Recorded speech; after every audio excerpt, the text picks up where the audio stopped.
عالیم. آقا چه خبر دوشنبه؟ باید عرض کنم خدمتتون که شهر دوشنبه پایتخت تاجیکستان تا الان برای من بسیار جذاب بوده. نظر در مورد مردم دوشنبه چیه؟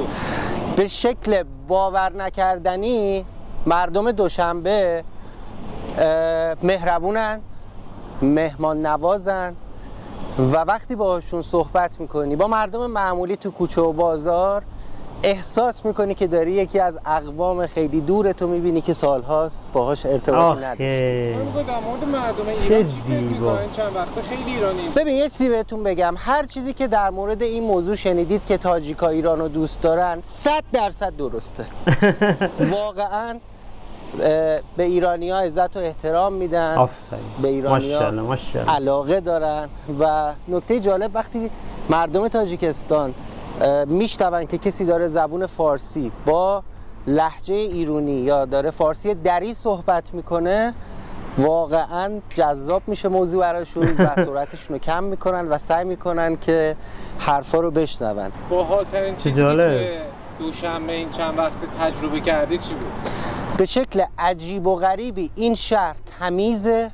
از نظر زیباسازی شهری، طراحی ها و طرح‌های توسعه‌ای که توی ویدیو چند نمونهش رو دیدید نمره شگفت‌انگیز بالایی میگیره و نشون میده یک عزم جدی وجود داره تا چهره شهر از حالتی که در دهه‌های پیش شکل سنتی و قدیمی داشت تبدیل بشه به یک شهر مدرن با محوریت شخصیت تاریخی و هویت تاریخی این بخش از مردم تاجیکستان. یعنی آریایی هایی که برای چندین هزار ساله دارن در کشور تاجیکستان زندگی میکنن.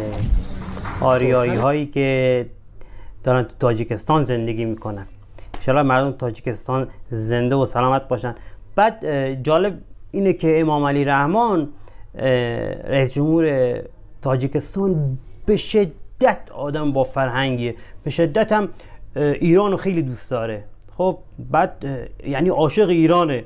من یادمه که اون دوره که شهید رئیسی زنده بود، رئیسی اومده بود تاجیکستان، اونجا هم یه استقبال بی‌نظیری کرده بود از رئیسی. واقعا اونم واقعا جای تأمل داره. تو که می‌دونید آشپلو یکی از غذاهای میهنی تاجیکستان. سلام عید مبارک. نوروز مبارک. اوه شبیه قابلی پلوه این آش پلو نیست. آش پلو یا آش پلویی برنج داره که بسیار هم محبوبه. همینطور که میبینید برنج داره، گوشت داره و سبزیجات. اسمش درست گفتم؟ آش پلویی ملی، غذای ملی تاجیکستان. آفرین. بوی خیلی غذا ملیه. در تاجیکستان در واقع آش چه گوشتایی همون غذا رو میده، ولی در زبان فارسی امروزی ما آش فقط به غذاهایی که حجم زیاد مایعات داشته باشه میگیم آش. ولی ما آش، شما به غذا میگین آش، فکر کنم مردم تاجیکستان به غذا میگن آش یا ولی ما نه، ما به آش به غذایی میگیم که آبکیه میگیم آش. یعنی چجوری بگم، اونایی که حجم بیشترشون آبه و حبوبات داره با خودش، اینا ما بهش میگیم آش. به شکل باور نکردنی مردم در کشور تاجیکستان تاکید ویژه‌ای دارن روی هویت و اصالت تاریخیشون. ای والله این ببین این خیلی مهمه. این خیلی مهمه که تو هویتتو فراموش نکنی. بعضیا مثلا غرب زده میشن، شنیدین؟ یعنی هر چی که کشورهای اروپایی و آمریکایی بگن قبول میکنن و هر چی هم که اونا میگن درسته و کنن طرز فکرشون رفته به اون سمت و هویت خودشونو فراموش کردن. ولی میبینیم که مردم تاجیکستان هویت ملیشون خیلی دوست دارن و این خیلی مهمه. در واقع از برج استقلال تاجیکستان شما میتونید تمام شهر رو در یک نمای 360 درجه تماشا بکنید. آفرین. خیلی بزرگه. من نمیدونم این برج استقلال از برج آزادی چی برج میلاد ایران بزرگتره، نمیدونم، ولی خیلی بزرگه این استقلال برجش. اما یه اتفاق خیلی جالب، درست وقتی که ما داشتیم عکس و فیلم تهیه می‌کردیم برای ساخت این کلیپ، یه جمعیت 7-8 نفره‌ای رو در نزدیکی خودمون دیدیم که به سمت ما آمدن و به زبون فارسی با ما سلام علیک کردن. یکم که باشون صحبت کردیم متوجه شدیم که این گروه از دوستان هنرمندان ازبکستانی هستند که برای شرکت در یک سمینار به شهر دوشنبه اومده بودن. من چون تاجیک زبان بوده با فارسی نمیکی اجدادانم صحبت میکنم.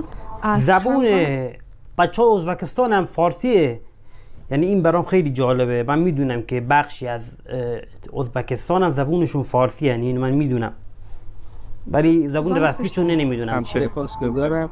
من اولین باری که میام تاجیکستان و بسیار بسیار برام لذت بخشه، به خاطر اینکه احساس میکنم تکیه های جدا افتاده از یک بدن بعد از قرنها میتونیم با همدیگه معاشرت کنیم، زبون همو میفهمیم، فرهنگ و پیشینه و تمدن مشترک داریم و این راست میگه به خدا. و همین شد بیش از حد این لذت بخش. چند کلمه با من صحبت کنید. این مهمان خواننده هستش. ایول.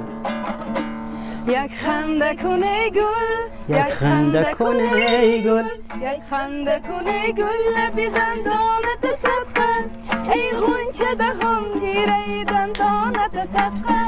یک خنده کنه گل، یک خنده کنه گل، یک خنده کنه گل لبی دندانت صدقه، ای غنچه دهان زیره دندانت صدقه. یک خنده کنه گل، یک خنده کنه گل، یک خنده کنه گل، یک خنده کنه گل لبی دندانت صدقه، ای غنچه دهان زیره دندانت صدقه.